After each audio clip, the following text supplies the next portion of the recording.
show over YouTube. Vi skal nu i gang med, ja, du ved allerede, hvad vi skal. Du som sådan, så snor ikke. I know what you're doing.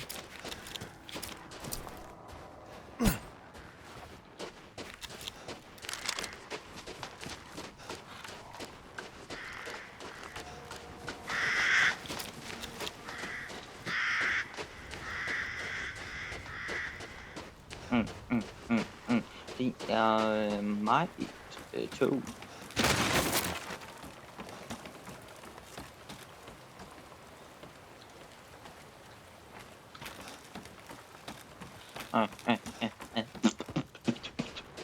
Ethan.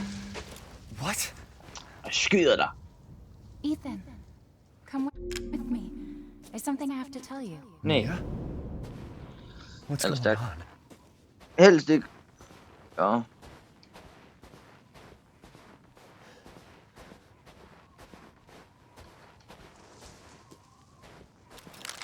Rose feels different. Ethan, you have to fix her. What the hell is this? Everyone leaves me. Even Rose. No shit. This can't be real. Shit, man.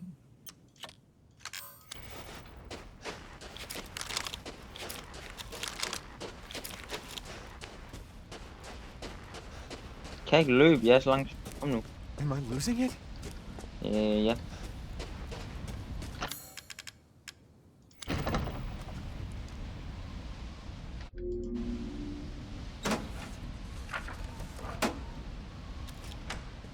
What's going on? Yes, det ved jeg jo ikke. Altså, jeg spiller jo sådan bare. Jeg kontrollerer dig ikke. Jeg spiller bare spil. Du skal ikke stille mig spørgsmål. Jeg kan alligevel ikke besvare dem, din idiot.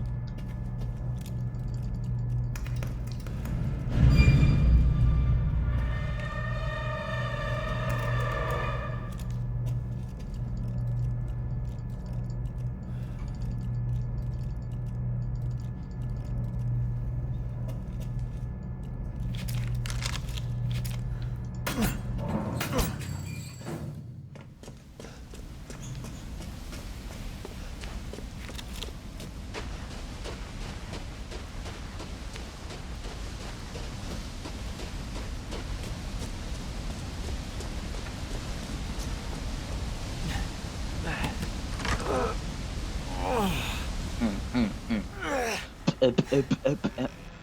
Okay.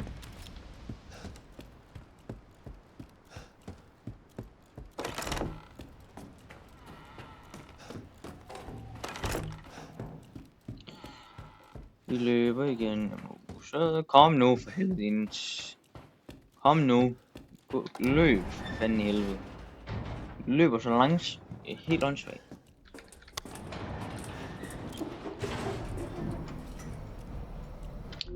Skal lige... Ja, kan man...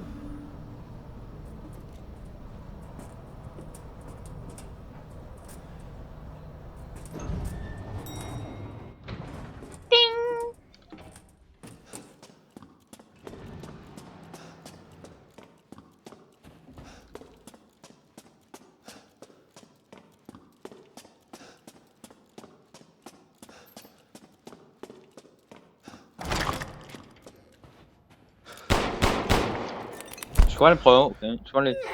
Skal lige se... Okay. For so long. I'd make a much better daughter than Rose. Please, won't you stay with me forever? Nope. Ellers tak. What? Jeg vil have min... Ja. Wait, where's my gun? I det ved jeg sgu da ikke. I din røv. Altså, jeg skal ikke stille mig sådan nogle spørgsmål.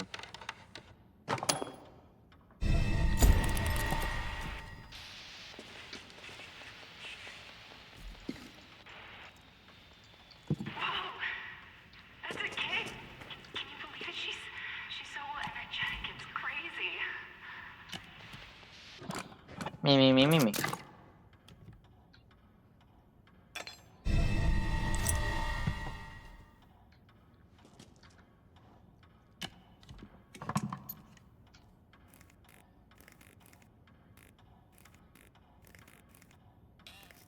Ej, 13 dage. Det kan ikke være så svært. Hold da helt meget. Det kunne simpelthen ikke have været svært.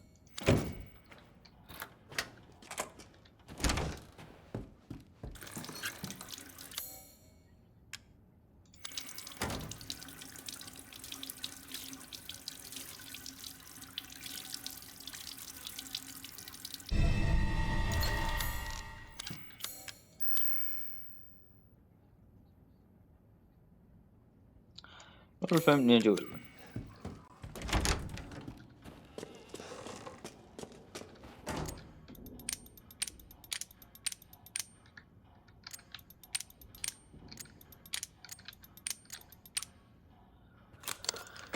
Level 5 Ninja Ulven. Åh no. Bada bing, bada boom. Så. Kom nu. Løb. Tak. Spølse eller... Ja. Vend nu åbner den automatisk. For den automatisk dør. Why is this here? Det ved jeg sgu ikke.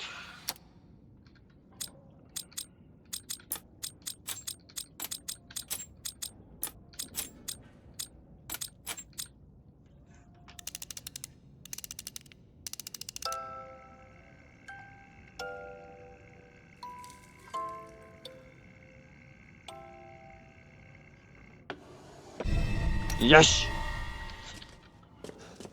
Yeah.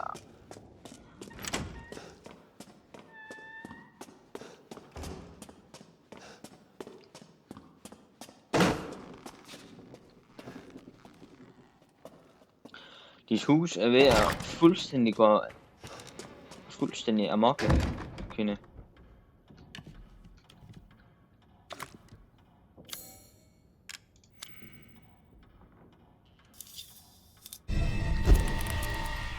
Mærkelig tunge. Nå.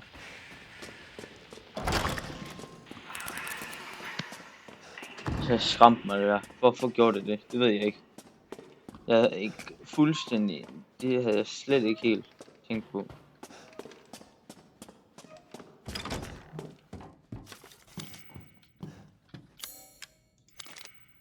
Holy guacamole. Nå,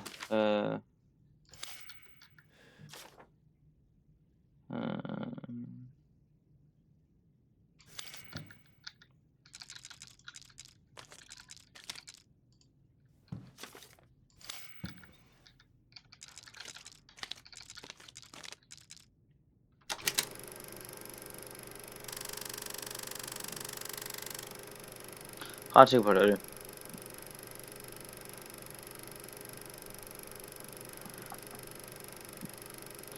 Kedeligste film, jeg har set længe, mand. Hold nu kæft.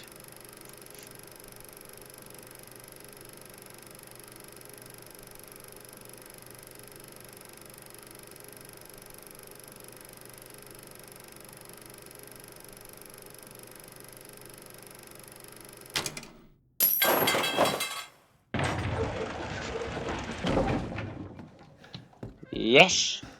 Løb! Dukker. Kale.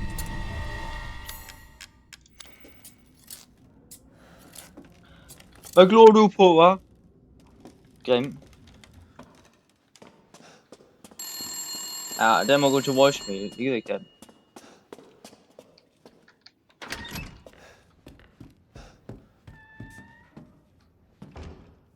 Fucking Michael Jackson. Så I det? Hun gik ikke engang. Det var mærkeligt. Det der jeg sagde. Huset er i hvert fald ned. Hvem er det, der går på det tag? Hold da kæft, mand. Det er definitionen af Mr. Beast. Fordi det er en eller anden, det er en mand, og han er tykkere end tyk. Det gav ingen mening. Okay.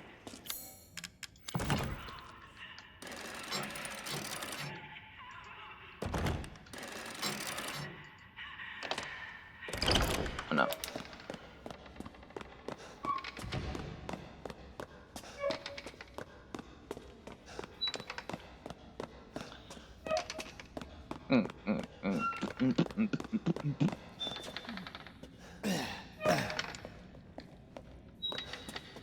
Spil til baby.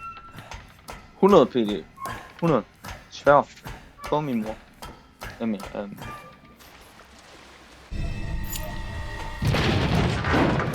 Okay, ja, det er jo... Se, det er ham, der lige kommer med på taget. Ej, kan... Nå, nej, det er bare en ultra fed baby.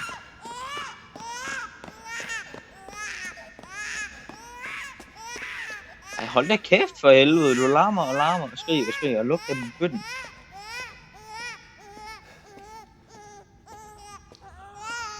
Hold nu kæft for helvede. Det er ligesom en hund, når der er nogen, der kommer på besøg. Så gider ikke at holde sin mund.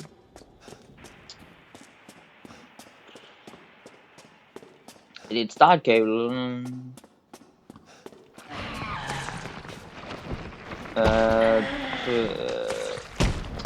Kan du godt lide... Ja. Det er ikke min baby.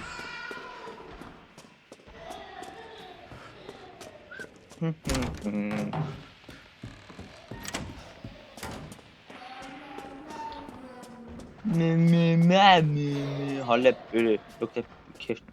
Luk munden. Jeg fandt den bog ned. Skræmte mig definitely ikke. Det gjorde det.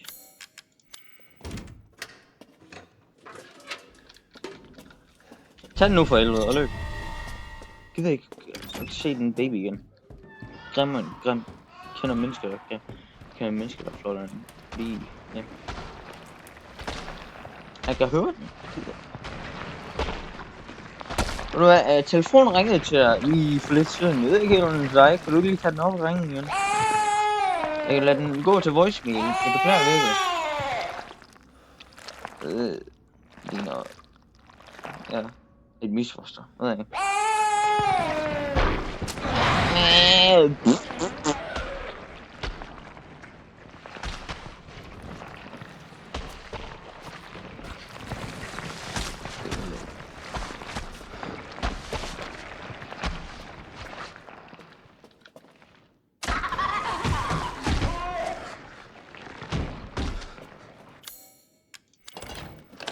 Relief of a child. Jeg føler intet relief lige nu, mand. Det passer så tydeligvis ikke. Det er et hus. En eller anden grund. Det er et hus.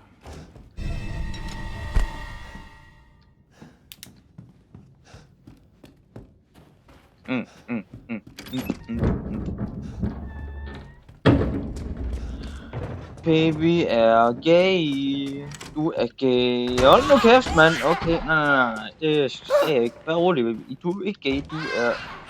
Du er lidt gay. Du er ikke så gay. Så gay du er.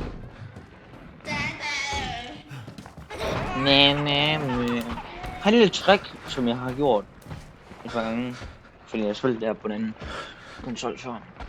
Ligesom når den bagben, den går forbi den der, ja, så at du går ud, og så springer du bare for dit liv. Altså det kan det jo. Ej, det tager da sygt langt til måde. Kom ud for helvede. Jeg kan lave hele måltid på så lang tid på at komme ind.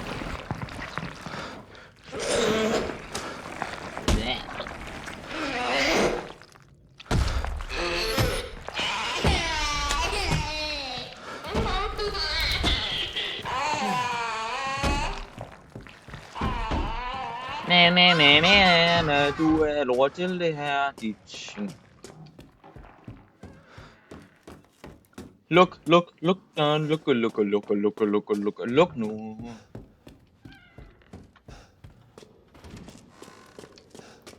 Hvordan galt med den pære der? Og deres hus er ved at falde ned.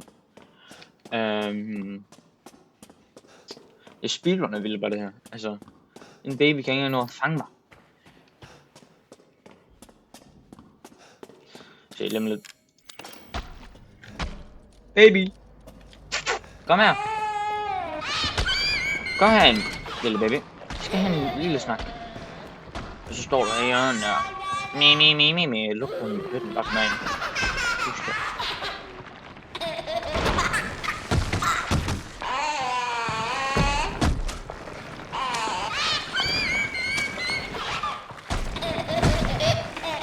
Det der, den tager fucking sprinter. Kom nu. Ind.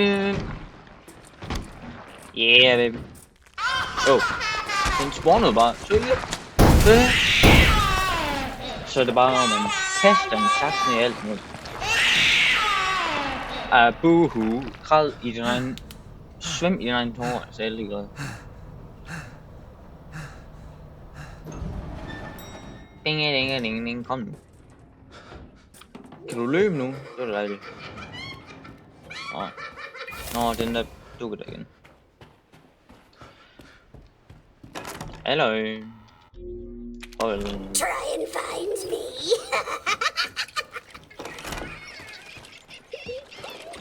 Mi.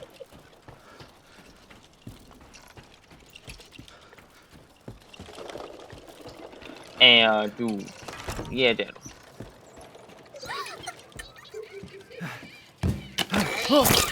Ja. Smæk den, gør den. Kom nu. Fucking monster. Mike Tyson on Du stak en saks i hovedet. Kan du ikke bare lægge hende ned på jorden og så fucking klask hendes hoved ned i jorden? Altså det er da ikke så svært. Okay.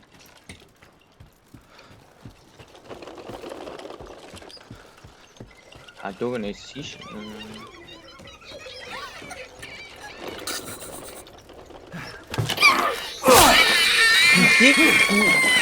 Du griner vildt. Så er det rimelig nemt at finde dig. Det er godt da. Hvis hun godt tænker hun ikke må, så bliver ja, så får hun en med saksen.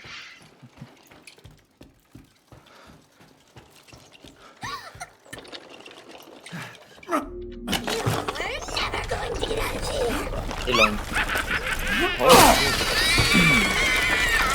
Så det er det du siger.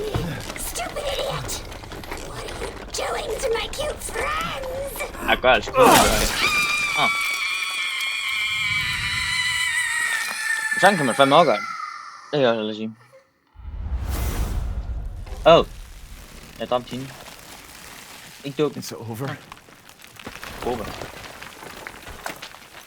Hvis det er hendes ask, og så spreder jeg dem fandme ingen steder. Det kan jeg lige sige. Der er endnu en plads. So that's who was behind Giv all mig this. den der. Giv mig din dukke. It's two. Åbn nu døren, man. Kom nu.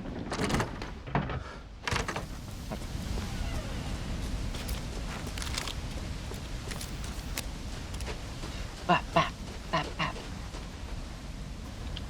Faktisk flot. Selve naturen er flot. Det er bare menneskene i den. De er ikke særlig pæne i ansigtet. Eller det hele. Ja, selvfølgelig.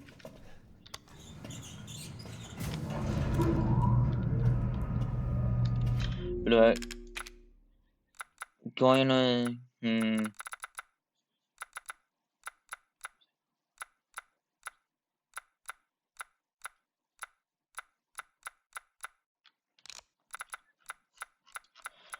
Kunne det gå hurtigere?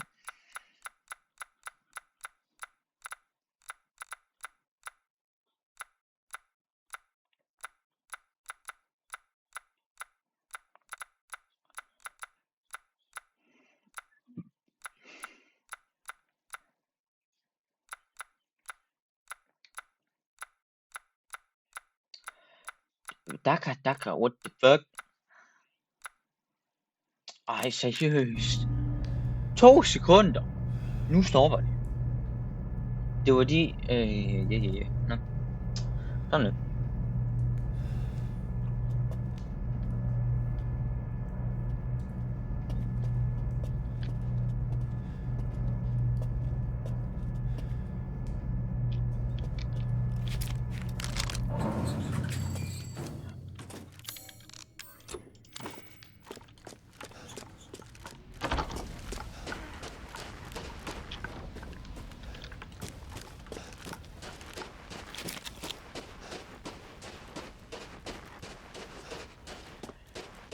Engage.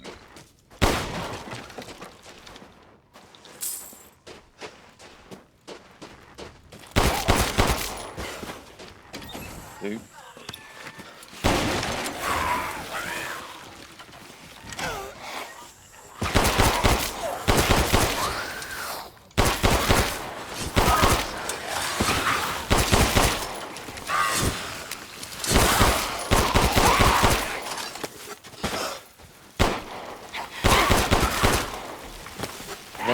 knæ, det er det mærke.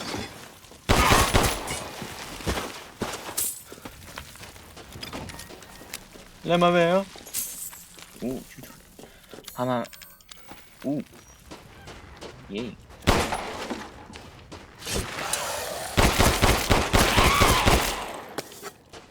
Så er det væk.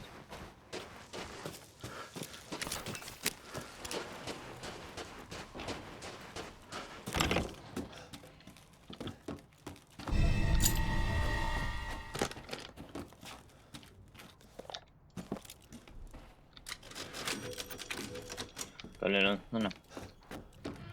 Shaver simpelthen lige, og så... tænker jeg jo...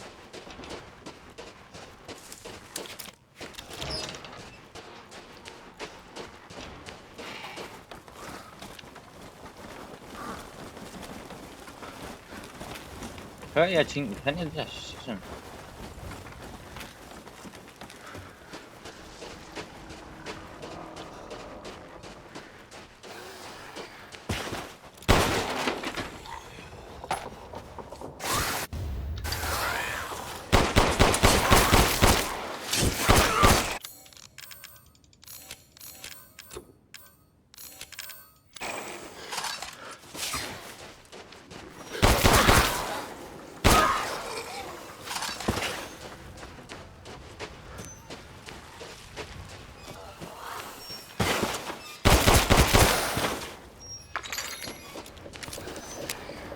Jo.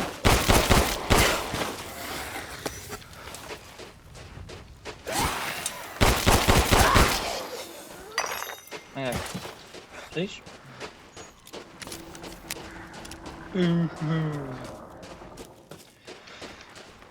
Ikke lave en cutscene. Does this look familiar to you? Jeg råbte af hende, Ah, Miss Angie. hvis det... Just adorable. Porcelain dolls are very popular, you know. Hold nu din mund, fede lorteunge.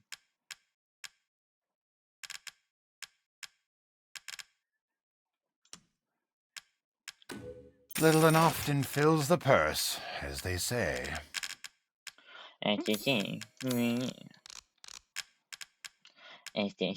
Hold nu din kæft. Hold din kæft. I'm skilled at all sorts.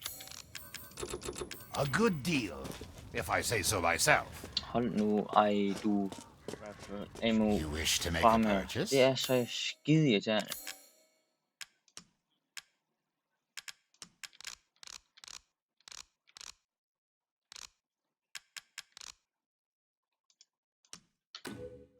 Bits and bobs? I see.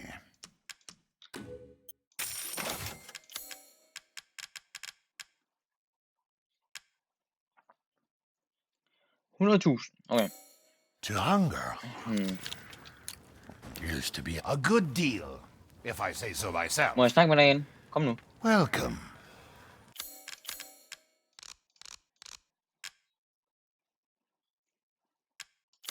Okay. Leaving so soon? Yep.